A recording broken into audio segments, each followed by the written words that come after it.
Bienvenue à un autre épisode de Contre-champ. L'émission où est-ce que moi puis mon collègue Pierre-Marc, on écoute des films puis on en jase. Cette semaine, j'ai apporté un film un peu un drame, une comédie, un film un peu différent. Comédie dramatique. Fait que Pierre-Marc, comment ça va? Ça va super bien. J'aime ça comment tu as décrit l'émission quand tu as commencé parce qu'on dirait que c'est juste ça qu'on fait de notre journée. Le monde dit qu'est-ce qu'ils font chez Médiaté? On écoute des films. Ouais, je sais. Hey, pour vrai, c'était une très bonne intro. L'intro, non, j'ai rien à dire. C'est juste quand j'ai entendu ton phrasé dans ma tête. Ouais, mon phrasé, c'est ça qu'on fait. C'est tout ce qu'on fait. On écoute des films. Puis, Avec cette grosse TV-là. Ça fait partie de notre recherche. Écoute, si on serait payé pour ça, ça serait merveilleux, mais non. Ben oui. Mais écoute, oui, ça va super bien, Anthony. Puis c'est une belle surprise, le film que tu m'as donné. Tu sais, moi, les comédies dramatiques, puis les histoires d'amour, les affaires, ça m'emmerde un peu souvent. Mm-hmm. Fait que c'est une belle surprise. Je te dis pas pourquoi, là, mais c'est une belle surprise. Fait que là, cette semaine, le film que tu nous as donné, c'est Silver Lining Playbook. Exactement, un film de David O. Russell, qui est un film sur La maladie mentale. la maladie mentale, oui. Mais je vais te laisser expliquer un peu c'est quoi le film, en fait. Ouais, ben dans le fond, ça suit l'histoire de... J'ai oublié son nom. Pat, qui est joué par Bradley Cooper, qui est, dans le fond, commence le film, il est dans un institut psychiatrique. Il est suivi pour des problèmes de santé mentale suite à un divorce qui n'a pas été facile. Dans le fond, il a surpris sa blonde dans la douche avec un professeur d'histoire, puis il a cassé la gueule. Puis mal sale. Il l'a défoncé. Il l'a quasiment tué. Fait que là, il s'est fait arrêter par la police, évidemment. Puis là, il y a un suivi psychiatrique. Puis à partir de là, il y a eu un breakdown. Quand il sort de là, il dit qu'il est prêt, mais il n'est pas vraiment prêt. Il prend pas sa médication, il prend pas soin de lui, mais il dit qu'il veut voir le bon côté des choses. C'est le nom du film en français, là. Il se focus sur le silver lining. Il dit que s'il prend soin de lui, il prend soin de sa santé, qu'il se met plus en shape, son ex va revenir avec lui, malgré que tout le monde a peur de lui. Ses parents, la police, les gens de l'école, quand ils le voient, ils ont la chienne. Oui, parce qu'il y a un restraining order. Oui, un interdit de contact. Un interdit de contact. C'est belle traduction, Yeah. Anthony. Puis c'est ça, tu sais, dans le fond, parce qu'il est vraiment dangereux. La réalité, c'est qu'il est dangereux, puis il est délusionné aussi. Tu sais, puis il vit dans son illusion, il vit dans ses affaires, puis il peut snapper n'importe quand. Il est vraiment fragile, puis il devient dangereux. Ouais, en fait, Pat est diagnostiqué avec un trouble de bipolarité, ouais.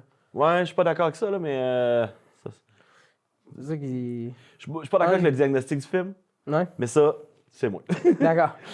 Un autre vie me parle et dit ça ressemble pas à ça, la bipolarité, là, mais ben, c'est bien cool. Mais c'est ça, il est très fragile, puis il est dangereux. Puis finalement, maintenant, à force de s'entraîner, il tombe sur un de ses amis qui l'invite à souper chez eux. Puis là, comme par magie, apparaît dans le party la sœur.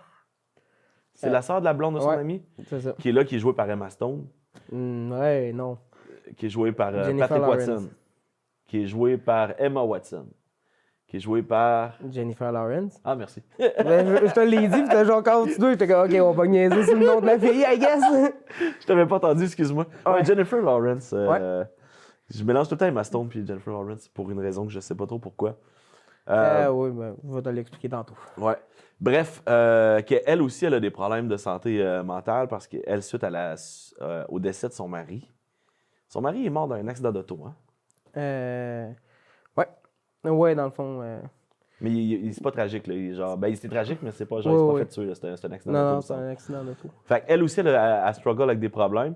Lui, il n'y a plus aucune censure dans ce qu'il dit, fait qu'il est toujours très franc. Et elle, à l'inverse, est très dark puis très sexualisée dans son approche. Mais très franc aussi. Elle est très franche aussi, mais c'est voulu. C'est ça que je trouve intéressant, c'est que Pat, je pense pas que c'est voulu. Il y a une perte d'inhibition, des fois, quand il a des problèmes de santé mentale. Lui, il est atteint de ça. Emma Stone est juste Jennifer Lawrence. très direct. Ouais, c'est ça. C'est ça que j'ai dit, là. Elle, là, Pam Grier, est très directe.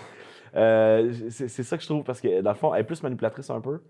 Elle a ce côté-là dedans d'elle, mais surtout, tu sais, elle jette son dévolu dans le sexe. Elle se fait exploiter beaucoup sexuellement parce qu'elle est fragile des choses de même. Fait qu'il y a comme une relation qui s'installe entre les deux.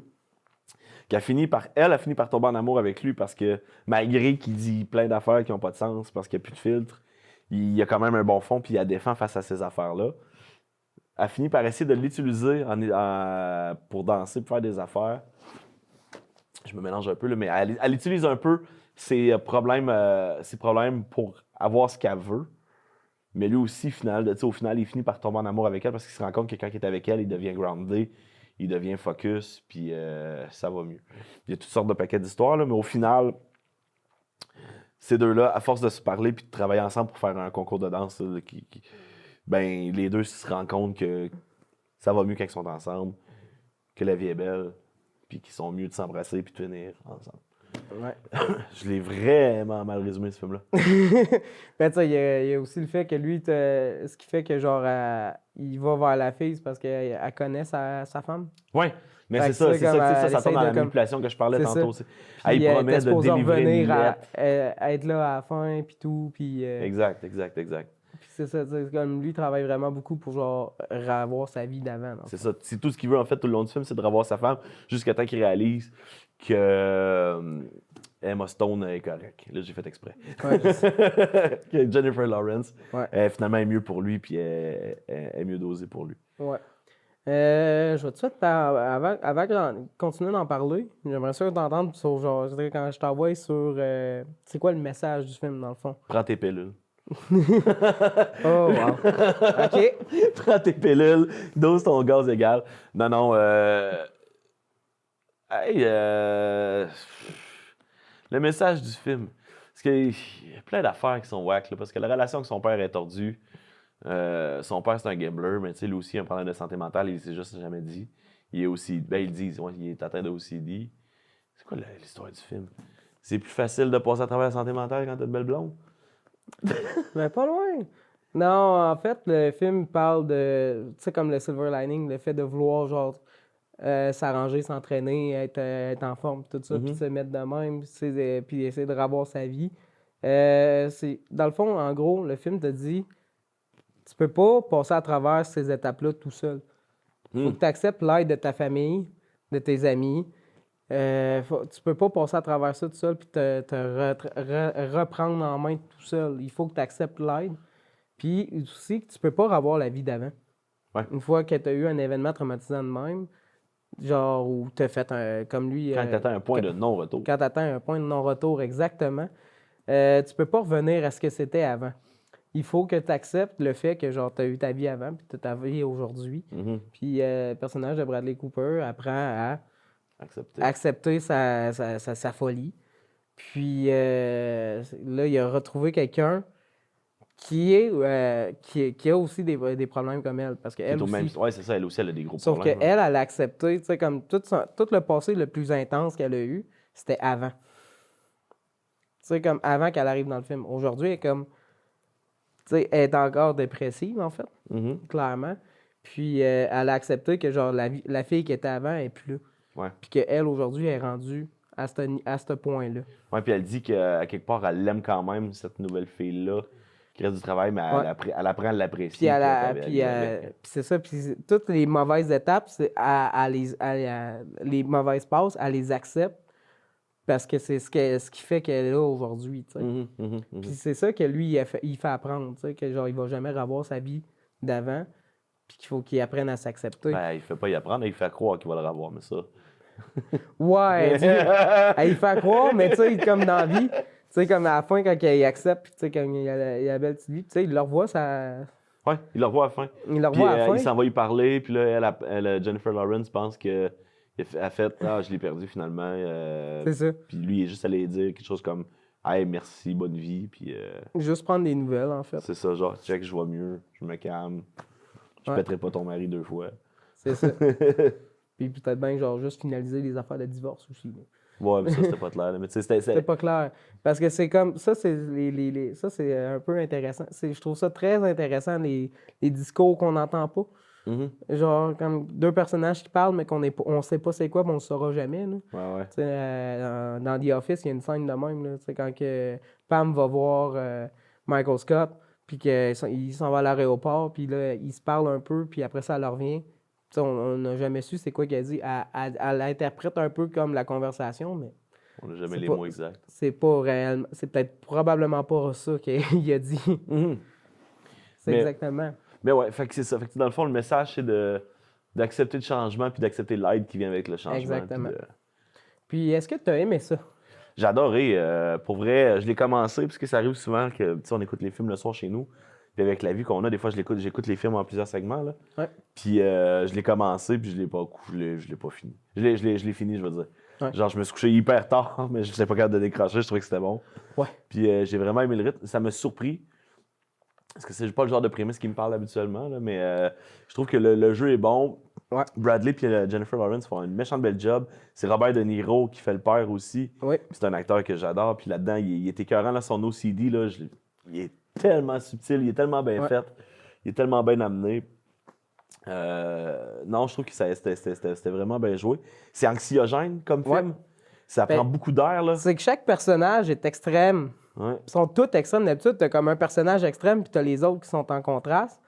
Mais là, comme par exemple, tu sais, tu as le docteur qui est comme calme. Tu le vois plus tard à la game de football. Là, puis il l'est plus. Il l'est plus. Puis tu sais, il vient, je pense, il me semble qu'il vient à la fin, genre, voir le récital. Il est au récital, puis au-delà de ça, après qu'il s'est pogné au football, il drop chez eux. Oui, il drop chez eux. Le docteur en peinture des Eagles qui est dans le coin, puis il est juste c'est ça! Tu sais, comme, tous les personnages sont extrêmes. Ouais. Fait que, tu sais, comme ce film-là, c'est ça qui est intéressant, c'est que tout le monde est fou. Fait que, tu sais, comme, il y a une bonté dans ce film-là, puis tu sais, je trouve que, genre, c'est un film que j'adorais beaucoup. Quand il est sorti, je l'ai écouté. C'est un film que, genre, c'était mon film préféré. C'est un film que j'écoutais quand même très souvent, puis que c'était un film qui m'a donné le goût d'étudier le cinéma, en fait. Puis, tu sais, avec le temps, j'en ai vu tellement d'autres films que ce film-là, il a comme été un peu oublié. Puis, en y repensant, tu sais, en te le donnant, puis en le réécoutant, j'ai fait comme, waouh, c'était vraiment un de mes films préférés, en fait. Puis, avec la performance de Jennifer Lawrence, qui n'est pas Emma Stone, c'est là qu'elle a eu son Oscar. Elle a eu un Oscar pour ce film-là. C'est grâce à ce film-là qu'elle a eu son rôle dans Zombieland. Zombieland, c'était avant. Non, je sais. Mais c'est juste que tu as brûlé les cartes en Jennifer Lawrence. Mais la raison de pourquoi on les mélange, c'est que ces filles-là, ils ont toutes les deux, genre, auditionné tout le temps pour les mêmes rôles. Ouais, puis ils ont pas mal éclaté en même temps aussi. Ils ont éclaté en même temps, mais tu sais, ils ont comme eu une espèce de compétition sans le savoir pendant quelques années parce que, tu sais, mettons, dans le temps, quand il y a eu Superbad, ben, c'était Jennifer Lawrence, elle était comme le deuxième choix. C'était le runner-up pour OK, ouais. C'est ça. Puis quand on est arrivé à X-Men, même affaire. Ben, Jennifer Lawrence, c'est le choix numéro 1, mais Emma Stone, c'est le choix numéro 2. Puis Hunger Games, c'était la même chose. Il y a beaucoup de films que ils essayaient. Ça ressemble un petit peu physiquement, tu sais, juste assez pour brouiller les pistes, parce que ça ressemble pas bien au final, mais tu sais, ils ont le genre de même casting. C'est ça. C'est pour ça que genre, ils se sont souvent comme battus pour des rôles similaires, tu sais. Ouais. Puis, tu sais, comme aujourd'hui, tu sais, comme les rôles qu'ils font sont complètement, genre... Ouais, ils sont ailleurs. Sont ailleurs, là. Chaque épisode, tu nous prépares une chronique. Oui. On en reviendra sur le film tantôt. De toute façon, il joue en arrière, il est tellement bon. Exact. Je suis curieux de t'entendre cette semaine. C'est une chronique... Qu'est-ce que tu nous as préparé pour la chronique? Film de super-héros. Non, en fait, on va parler de la santé mentale à l'écran. OK. Tu sais, comme la santé mentale, c'est un sujet qu'on voit comme aujourd'hui, comme qu'on connaît vraiment beaucoup, parce qu'on s'est vraiment beaucoup plus penché récemment. Mais tu sais, comme c'est un peu plus méconnu, en fait, la santé mentale. Ça a longtemps été tabou. C'est tabou, puis aussi la santé mentale, c'est pas quelque chose... C'est pas quelque chose que les gens voulaient s'intéresser autant que, comme, mettons, de la santé physique. Puis les films avec la santé mentale montrent à quel point c'est important. Puis je suis allé chercher 5 films qui sont faciles d'accès sur la santé mentale. Mon premier, c'est Spider-Man 2. Ah ouais? C'est pour ça que je parle de santé mentale à l'écran puis que film de super-héros. C'est parce que Spider-Man 2, Peter Parker perd ses pouvoirs. Ouais. C'est vraiment comme tout le moment où est-ce que Peter... On parle de Sam Raimi? Oui, de Sam Raimi. Quand il perd ses pouvoirs, tout cet arc-là du film, qu'il n'y a plus Spider-Man puis que genre Peter, il se reconnecte, c'est vraiment une métaphore sur le burn-out. C'est la perte d'identité sur qui on est, trop savoir attacher dans le travail, avoir perdu toutes ses relations personnelles. Parce que, tu sais, c'est avec ses amis, son travail, tout ça, tout ne fonctionne pas, ses études, il ne va plus à l'école. Ouais, il est plus capable de faire... Il jongle plus toutes ces affaires-là maintenant. C'est ça, il est plus capable de, comme, avec ses responsabilités, de bien jongler dans tout. C'est vraiment comme une grosse métaphore sur la santé mentale c'est intéressant, ça. Et sur le burn-out, en fait. Mon prochain film, c'est Kiki Delivery Service. Oui. Tu sais, comme qui parle... C'est un autre film qui parle un peu du burn-out, en fait, mais aussi du blocage, en fait, dans la vie. C'est, dans le fond, dans ce film-là, c'est une petite sorcière qui, à partir qu'elle a 14 ans, elle doit aller vivre dans un village puis devenir la sorcière du village. Puis quand elle arrive à son village, les choses sont belles, la vie est belle. Tu sais, comme en psychologie, un des éléments qui arrive, c'est quand tu vis des gros changements, tu peux avoir, avoir un petit peu des étapes de dépression parce que tu as beaucoup trop de changements en même temps. Puis ce film-là l'aborde quand même bien parce que dans les films de Studio Ghibli, souvent la magie va être associée au talent. OK. C'est une métaphore sur le talent. Puis, tu sais, elle peut voler avec son balai, elle a un chat qui parle. Puis, plus le film avance, elle commence à avoir une job dans une boulangerie. Là, elle commence à travailler, mais là, à un moment donné, elle n'a pas la faculté de voler, puis la faculté de parler avec son chat. Puis là, elle a comme un peu le syndrome de l'imposteur aussi, parce que, tu sais, elle pense qu'elle n'est pas assez bonne pour être une sorcière, puis avec toutes les autres, elle se compare avec les autres enfants, puis elle est comme pas à l'aise d'être là. Tu sais, elle pense que genre, tu sais, elle n'est pas mieux que les autres sont toujours mieux, puis elle finit par comme avoir une étape de dépression. Puis après ça, elle finit par rencontrer une artiste, que l'artiste lui explique qu'est-ce qui arrive avec le blocage, en fait. OK. Puis elle finit par débloquer, puis réapprendre à voler, mais elle perd la faculté de parler avec son chat pour le restant du film. Parce que ce qui montre que genre, tu sais, oui, tu as du talent, mais tu sais, comme quand tu as des grosses étapes, tu sais, ça va pas revenir à 100%. On parle encore de changement. Oui, exactement. C'était de changement. Sinon, j'ai The Perk of Being a Wallflower, Le monde de Charlie en français, qui est un film sur les traumas d'enfance, en fait. Le stress post-traumatique, en fait. Dans le fond, notre personnage principal dans le film a vécu un traumatisme dans son enfance, qu'on voit à travers des flashbacks tout au long du film. Puis, c'est d'apprendre à comment survivre avec ces traumas-là. C'est un film là-dessus. Donc, il y a comme un trio d'amis avec Emma Watson, pas Stone, puis Ezra Miller, où est-ce que, tu sais, comme ils deviennent un trio, puis là, ils recommencent un peu à vivre, puis à comme accepter, genre, sa douleur, en fait, puis accepter un peu plus à vivre, puis montrer que les amitiés, ça l'aide à passer à travers. Tu sais, comme ça nous aide à passer à travers nos vies, tu sais. Sinon, j'ai Sound of Metal. Oui, ça, tu m'en as déjà parlé. Oui, Sound of Metal, qui est un film sur un batteur qui perd la faculté de l'ouïe, qui devient sourd, en fait. Par un batteur, tu veux dire un drummer? Ouais. Musicien, là? Ouais, c'est pas un gars qui commence à te tabasser partout, là. Mais non, c'est un musicien, c'est un drummer que, tu sais, en devenant sourd, ben, tu sais, il est plus capable de suivre le beat de son groupe, puis d'avoir les cues, de savoir on est rendu où. Fait que là, ce qui fait que, genre, toute sa vie était basée là-dessus.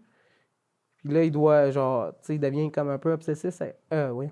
Obsessif? Obsessif, oui. À, comme, trouver comment faire pour réparer ça. Parce que, tu sais, comme dans la vie, la première affaire qu'il veut faire, c'est revenir à sa vie d'avant, tu sais. Fait que là, ben, tu sais, comme dans le fond, le film, il essaye de, comme, montrer comment que comment qu'on doit accepter des fois que, genre, notre vie, un peu comme ce film-là, comme le film Silver Lining Playbook, c'est un peu dans le même style, c'est d'essayer de comme, comprendre qu'il y a un avant puis un après. Puis tout le long du film, ben, tu sais, c'est ça, c'est lui qui finit par accepter le fait qu'il devient sourd puis qu'il doit accepter le silence pour se reconnecter avec lui-même. Comprendre qu'il y a autre chose. Parfait. Puis sinon, j'ai Good Will Hunting, qui est un film classique, avec Matt Damon puis Ben Affleck. Ils ont gagné un Oscar pour ce film-là aussi, parce qu'ils l'ont écrit. Qui parle d'un homme qui s'autodétruit, qui perd ses relations avec ses amis puis tout, parce que il n'est pas capable d'accepter qu'il y a eu des éléments comme tragiques dans sa vie, puis que c'est des traumas d'enfance aussi qui reviennent, puis il n'est pas capable de comprendre qu'est-ce qui se passe, puis que le film vient faire comprendre que c'est pas l'intelligence qui va régler en fait tes blessures psychologiques, c'est plus la vulnérabilité, être capable d'en parler, puis d'accepter qu'on souffre, puis de pas refouler, en fait. Je vais te rajouter un film en plus, moi. Ouais. Mon film préféré, c'est La santé mentale. Vol au-dessus d'un nid de coucou. Tu sais, je l'ai pas vu encore. T'as pas vu ça encore? Je l'ai en DVD depuis comme 4 ans, mis sur une tablette, puis à chaque mois, je me dis, on va l'écouter. Ah, c'est un excellent film. Ouais. C'est un vieux traitement de la santé mentale, parce que c'est un film, quoi, je pense, des années 80? 70. 70, Fly Over the Cuckoo's Nest? Oui. Mais ça explique pas des affaires. C'est début 70 en plus, je pense. Mais ça parle beaucoup... parce que dans le fond, c'est un personnage qui fait semblant d'être fou pour être interné, pour éviter de passer en cours. Puis c'est beaucoup le traitement des personnes en tête de santé mentale dans ces établissements-là. C'est plus sur le traitement qu'il y avait à l'époque que sur la santé mentale elle-même. Là. Oui. Mais tu sais comment ça peut dégénérer et tout, fait que je te le conseille. Je te le conseille, c'est un excellent film, moi j'adore ça. Ah ouais, mais ça c'est un film que genre j'ai sur ma liste depuis des années. Fait que finalement, je l'ai jamais vraiment écouté. Je l'ai acheté, je l'ai chez nous, je l'ai en DVD, mais je l'ai pas encore écouté. Ben, je te le conseille fortement. Parfait. Là, revenons à Silver Lining Playbook. Yes. Qui est que, tu sais, comme souvent, on en parle à la fin. Toi, oui. Ton appréciation, c'est quoi? Mon appréciation du film? Écoute, je l'ai bien aimé. Écoute, c'est sans surprise, là. Je l'ai dit un peu au début parce que c'était une belle surprise, là. Ouais. Puis souvent, ce qu'on va se demander, c'est les deux questions classiques là, qu'on se pose toujours. Ouais. C'est est-ce que tu l'as aimé? Est-ce que tu le conseilles? Est-ce que ça a bien vieilli? Ouais. Puis tu sais, c'est un film qui est pas vieux, déjà à base, 2012? Ouais. Il me semble de mémoire que c'est 2012. En tout cas, du moins, c'est dans cette période-là. Fait que c'est pas un vieux film, mais le sujet, il a bien vieilli. Pour l'image aussi, là, c'est du cinéma de grande qualité. Là, fait que je trouve que ça a extrêmement bien vieilli. Puis l'histoire est vraiment bonne puis pognante. Puis c'est majoritairement, tu sais, comme je disais tantôt. Moi, ce qui est venu le plus me chercher, c'est le jeu des acteurs. Ah oui? Que c'est vraiment ça qui m'a gardé puis que j'ai vraiment trippé. Quand un film comme ça réussit à me faire sentir de l'anxiété, qui n'est pas une émotion que j'ai beaucoup en dedans de moi. Ouais. Quand ils réussissent à avoir ça, puis aller me chercher, puis à me pogner d'un triple, toute son affaire. L'histoire est écœurante aussi, là, c'est vraiment bon, mais c'est vraiment pour moi la plus grande qualité de ce film-là, c'est le jeu d'acteur qui est venu me chercher. Ben oui. Le jeu d'acteur des deux qui ont tous les deux été nominés aux Oscars, qu'il a perdu contre David Day-Lewis, Bradley Cooper. Daniel Day-Lewis? C'était-tu pour There Will Be Blood? Ah non, c'était pour... Non, c'est pour Lincoln. Pour Lincoln? Ouais. Ah, ouais. Le grand film de Lincoln que tout le monde se souvient. Ouais, ben je l'ai vu. C'est ça. Moi aussi. Je m'en souviens pas. Mais, tu sais, comme Jennifer Lawrence qui est impeccable dans le film. Ouais, elle a gagné pour la meilleure actrice. Meilleure actrice, exactement. Ouais. Pour le rôle de Tiffany. Qui est comme un rôle où est-ce que, tu sais, comme qui était vraiment comme révélateur à l'époque parce que elle était très connue pour les Hunger Games. Mm-hmm. Tu sais, c'était comme genre la fille des Hunger Games qui est nommée aux Oscars, c'était vraiment une belle surprise à l'époque. Ouais. Ouais, puis dans son jeu, il y a quelque chose qui est vraiment cool, là. Comment que on voit des switches dans sa tête. Ouais. Sans qu'elle dise, là, mettons, tu sais, attends, tu vois que tu tombes d'un regard calculateur à un regard vulnérable. Ouais. Comme ça, puis c'est hyper naturel. Il y a vraiment une transition qui se passe dans le jeu. Ça me fascine d'avoir des acteurs de ce niveau-là. Tu sais, le film, tu sais, comme souvent, il y a une affaire que j'avais remarqué à un moment donné. Il y a un plan qui m'a vraiment fasciné. C'est un plan qui est comme en angle oblique pendant qu'il était dans le dîner, puis qu'il essayait de se lever puis de ressortir, puis qu'il, dans le fond, il était croche.